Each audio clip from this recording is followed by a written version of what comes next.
Hello everyone, welcome to my YouTube channel. आज हम करने वाले हैं मेंस्ट्रुएशन चैप्टर क्लास 8th का जो 9th चैप्टर है, इसके बारे में हम यहाँ डिस्कशन करेंगे और इंट्रोडक्शन पार्ट में हम सारे फॉर्मूले करेंगे। ठीक है, तो चलिए आइए देखते हैं इसमें क्या क्या हमने पढ़ना है इस चैप्टर में।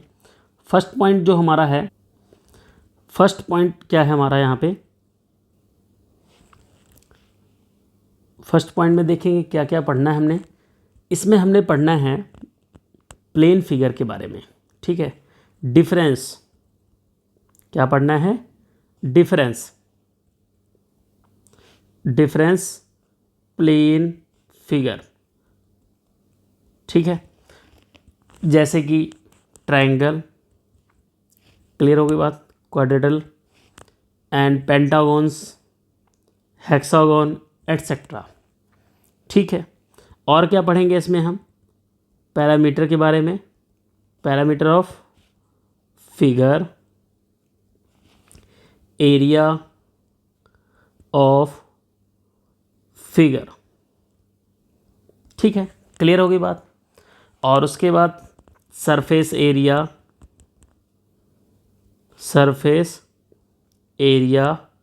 Of solids. ठीक है, जिसमें cube, cuboid, cylinder and daily life में जो सिचुएशन होती है वो सारी चीज़ आएंगी।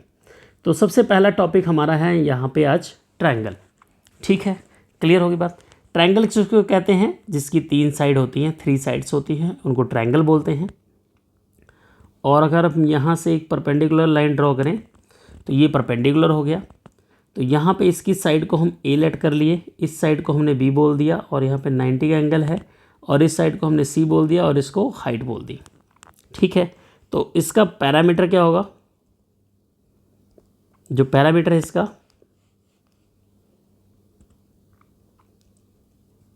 जो इसका पैरामीटर है वो क्या होगा, a प्लस बी प्लस सी, ये इसका पैरामीटर होगा। ठीक है, और उसके बाद यहाँ पे इसका एरिया डिस्कस करना है। एरिया क्या होगा, area 1/2 base into height. Parameter क्या होता है, जितने भी आपको ग्रीन कलर की लाइनिंग दिख रही है ट्रायंगल की, इसका मेजरमेंट पैरामीटर होता है, और इसके ग्रीन लाइन के अंदर का जो पार्ट है वो क्या होता है, एरिया होता है। ठीक है, इसका मेजरमेंट। चलिए अगला है रेक्टेंगल। अब रेक्टेंगल में देखिए, इसकी साइड को हमने यहाँ ए लेट कर लिया। ठीक है, और यहाँ पे 90 का एंगल है, और यहाँ पे भी 90 का एंगल है, यहाँ पर भी 90 का एंगल है, और यहाँ पे भी 90 का एंगल है। ये साइड ए होगी, ये साइड बी हो गया, और ये साइड बी हो गया।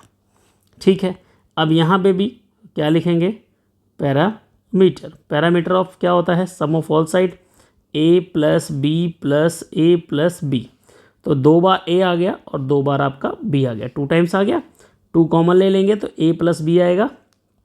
ठीक है, ए प्लस बी, तो ए क्या है, लेंथ है, और बी क्या है, ब्रेथ है। क्लियर होगी बात, ये हो गया पैरामीटर। और जब आपको इसका एरिया निकालना होगा, एरिया मतलब यहाँ लिखेंगे एल इंटू बी, लेकिन हमारी यहाँ लेंथ क्या है, ए है, और ब्रेथ क्या है हमारी, बी है।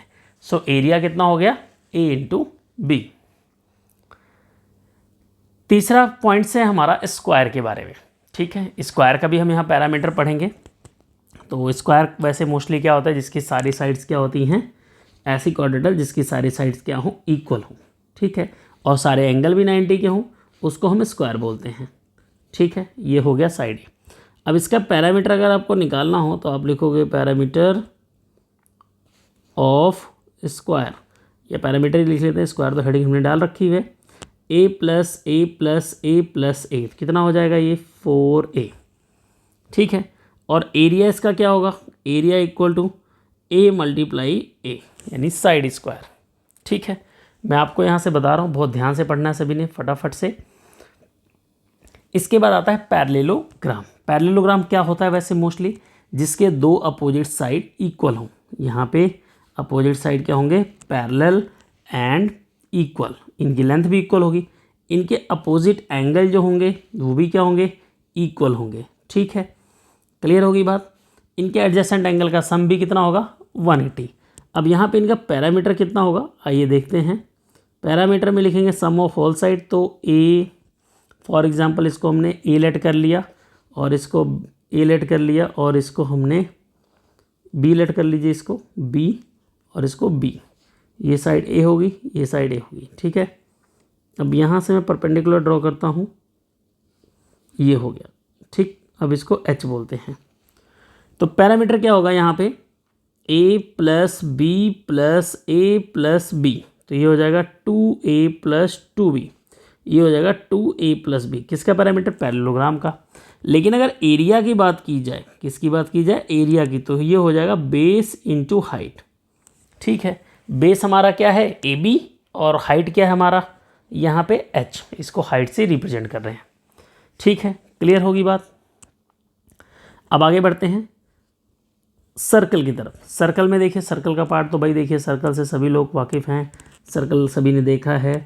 और इसको हम यहाँ से डायमीटर ड्रॉ कर देते हैं, तो ये कुछ डायमीटर इस तरह बनेगा, ठीक है। यहाँ पे रेडियस हो गया, ठीक। तो चलिए इसको हमें पूरे की ज़रूरत नहीं है, तो हम यहाँ से यहाँ तक बना देंगे, ठीक है। इसको हम बोलेंगे रेडियस। तो यहाँ से जब पैरामीटर की बात होगी, ठीक है, पैरामीटर का मतलब क्या होगा, जितना ग्रीन पार्ट आपको दिख रहा है इसका लेंथ 2πr।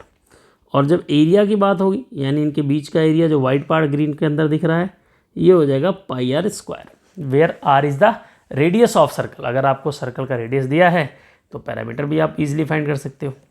अब रोम्बस है, ठीक है। रोम्बस का मान लीजिए आपको एरिया निकालना है, ठीक है। क्या निकालना है, एरिया निकालना है। तो यहाँ पे आपने क्या लिखना है, इसको मान लीजिए d1 और इसको मान लीजिए d2। तो यहाँ पे देखिए पैरामीटर मान लीजिए इसकी साइड ए है, ये भी ए है, ठीक है, क्योंकि रोम्बस जो होता है उसकी सारी साइड्स इक्वल होती हैं और स्क्वायर की भी इक्वल होती हैं। तो यहाँ पे अगर पैरामीटर की बात की जाए तो पैरामीटर तो ऐसे जल्दी पूछा नहीं जाता, लेकिन आप लिखोगे 4 इंटू साइड, या आप कह लो यहाँ पे 4a, ठीक है। और जब एरिया की बात आएगी तो एरिया इज इक्वल टू आप लिखोगे 1/2 d1 मल्टीप्लाई d2। d1 क्या है, पहले डायगोनल की लेंथ, d2 क्या है, दूसरे डायगोनल की लेंथ। अब पहला दूसरा आप किसको डिसाइड करते हो, ये आपके ऊपर डिपेंड करता है। इसके बाद आता है ट्रेपेजियम। ट्रेपेजियम कैसे पता चलेगा, इसमें दो पैरेलल साइड होंगे जिसका नेम देते हैं हम ए एंड बी, और इनकी एक हाइट होती है, ठीक है, हाइट होगी, इसको हम एच से रिप्रेजेंट करते हैं। तो यहाँ पे जब पैरामीटर की बात होगी तो सारी साइड को तो ऐड कर लेंगे, ठीक है। अब मान लीजिए ए हो गया, बी हो गया, ये आपका सी है, ये डी, सारे डिफरेंट है।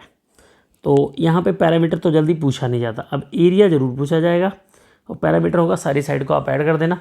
एरिया कंपलसरी है 1/2 a plus B into H. जो ए और बी हैं ये पैरेलल साइड है, नॉन पैरेलल साइड कभी नहीं लिया जाएगा। पैरेलल का मतलब जो ए और बी आपको दिख रहा है, ये लाइन पैरेलल है, ये और ये लाइन आपस में पैरेलल है। तो ट्रेपेजियम के एरिया क्या हो गया, 1/2 sum of parallel side into height. अब आते हैं क्यूब के बारे में, ठीक है। क्यूब के बारे में यहाँ पे सरफेस एरिया, ये 3D फिगर है, तो क्यूब के बारे में यहाँ से हम लिख लेंगे पहले सरफेस एरिया, ठीक है। सरफेस एरिया, सरफेस एरिया होता है 6a², यानी टोटल सरफेस एरिया जिसको बोलते हैं। और जो लेटरल सरफेस होता है, ठीक है, लेटरल सरफेस में हमने ऐड करना होता है 4a², यानी 4 साइडों ने दीवार जैसे हो गई, वो लेटरल सरफेस में एरिया, टोटल भी हो गया। अब इसका वॉल्यूम अगर पूछा जाए, क्या पूछा जाए, वॉल्यूम मान लीजिए इसकी साइड ए है, इसकी साइड ए है, सारी साइड क्या होगी, क्यूब है तो ए ही होगा इसकी साइड। तो वॉल्यूम ऑफ क्यूब होता है L multiply B multiply H, और L क्या है हमारा, ए है, बी भी कितना है, ए है, और एच भी कितना है, ए है। तो ये आंसर कितना हो गया आपका a³, ठीक है। क्लियर होगी बात। अब बढ़ते हैं क्यूबॉइड की तरफ। क्यूबॉइड में देखिए ये लेंथ है, और ये आपका ब्रेथ है, और ये आपकी हाइट है, ठीक है। क्या है, हाइट। अब अगर आपसे बोला जाए TSA मतलब टोटल सरफेस एरिया या सरफेस एरिया की बात की जाए, तो आप लिखोगे 2LBBH एंड HL, ठीक है। कर्व सरफेस एरिया या लेटरल सरफेस एरिया यूज़ की जाए, क्या, लेटरल सरफेस एरिया, तो हो जाएगा 2L + B। ये ध्यान से रखना भाई, इसको कोई सोल्यूशन नहीं है कि आप इसको कोई और जुगाड़ से लर्न कर, इसको सीधा रट्टा मारना है, लर्न करना है जब तक फॉर्मूला नहीं आ जाता। अब यहाँ लिखेंगे volume of cuboid is equal to L multiply B multiply H. तो लेंथ ब्रेथ हाइट इसकी दोनों की सबकी क्या है, डिफरेंट है, तो LBH इसका वॉल्यूम हो गया। क्लियर होगी बात। अब आता है सिलेंडर। ठीक है, सिलेंडर शेप में देखिए यहाँ से यहाँ तक ये सिलेंडर का डायमीटर होता है। क्या होता है? डायमीटर। ठीक है, और यहाँ से यहाँ तक इनका रेडियस निकाल लेते हैं। ये हो गया इनका रेडियस, और यहाँ से यहाँ तक जो है ये इनकी हाइट है। ठीक है, तो जब आपसे बोला जाएगा curve surface area of cylinder, ये जितनी चीज़ें मैं बता रहा हूँ इस फॉर्मूले का यूज़ है इस चैप्टर में। तो कर्व सरफेस एरिया में सिलेंडर में लिखेंगे 2πRH। ठीक है, टोटल सरफेस एरिया में लिखेंगे 2πR ब्रैकेट में H+R। ठीक है, और वॉल्यूम में क्या लिखेंगे? Volume of cylinder is equal πR²H। ठीक है, where R is the radius and H is the height of cylinder. तो आई होप आपको पसंद आया होगा। लाइक शेयर जरूर कीजिएगा, अपने वैल्यूएबल कमेंट। तो आज के लिए बस इतना ही। और इंट्रोडक्शन पार्ट में आपने सभी के फॉर्मूले सीखे होंगे, किसको क्या बोलते हैं ये सीखा होगा, किसमें क्या चीज़ होती है ये सीखा होगा। ठीक है, और नेक्स्ट वीडियो में हम करेंगे 9.1 के कुछ क्वेश्चंस। और 9.1 एक्सरसाइज को हमने 2 पार्ट में डिवाइड किया ताकि आप इजीली समझ सकें। तो चैनल पर बने रहिए, लाइक शेयर करते रहिए, आपकी श्रद्धा देते रहिए, प्यार बनाते रहिए, और हम आपके लिए अच्छे से अच्छे वीडियो लेके आते रहेंगे। तब तक के लिए बाय बाय।